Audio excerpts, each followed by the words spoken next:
Hello, I'm Lottie. I am Arcane Scenery's Girl Friday, which mostly only means that I work on Friday, not that I'm stranded on a desert island.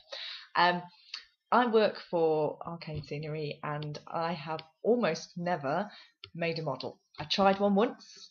It was an airfix kit of a car and I got stuck to it. And it only just resembled a car. More like one of those cars after the DVLA have got it and squashed it and it doesn't really work as a car anymore. That's basically what it looked like when I'd finished. So, my challenge from the boss man, Steve, is to make this, which is the Russian KV big turret tank by Hobby Boss, and it's a tank with a big turret. It is apparently, I particularly love this, the KV heavy tank was designed and used as heavy breakthrough tank. To the tank of this task, the shortcomings of its main gun, which is not good at dealing with enemies' bunkers and fortifications, could be fatal. It doesn't sound a particularly effective tank, which sort of suits how I think this is going to work out. But anyway, I have been armed with said tank. Sharp, pointy knife, some sprue cutters, which actually look kind of like jewellery pliers to me, and needle point glue thing, the contactor stuff, that's cement. So here we have a very attractive box with some Russians gazing into the distance.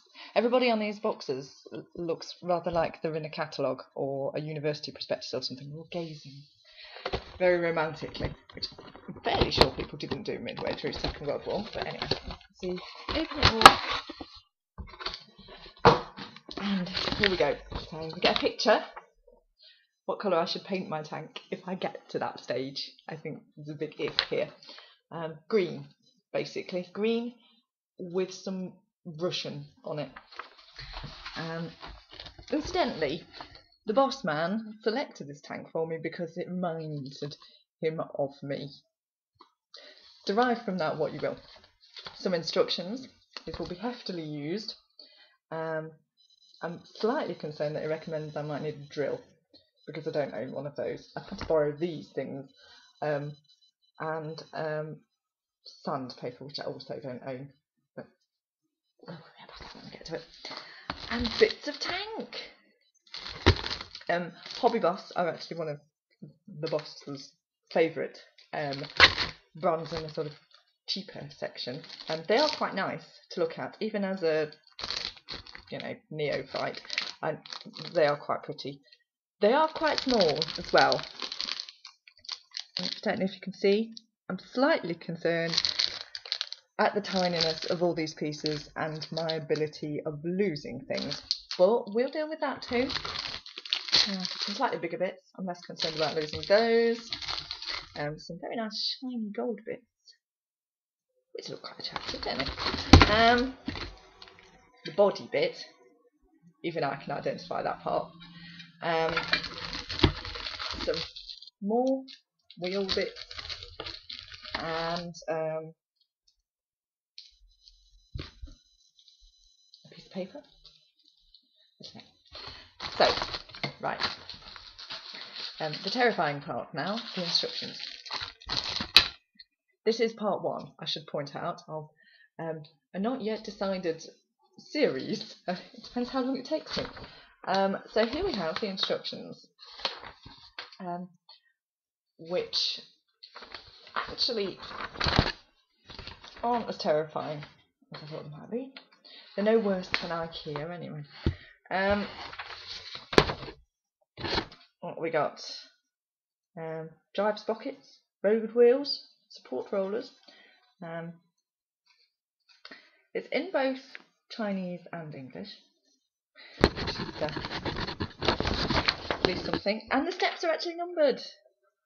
So rather charming little picture of a tank. It's got a little tank in the number one. It's quite a cute little tank. Yeah, so there we go.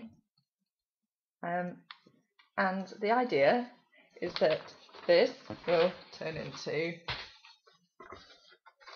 this, without need for me to go to accident emergency and be removed from it, and hopefully without me destroying it or my house, and you know, generally a tank will come out of it. It's something about so big, I think.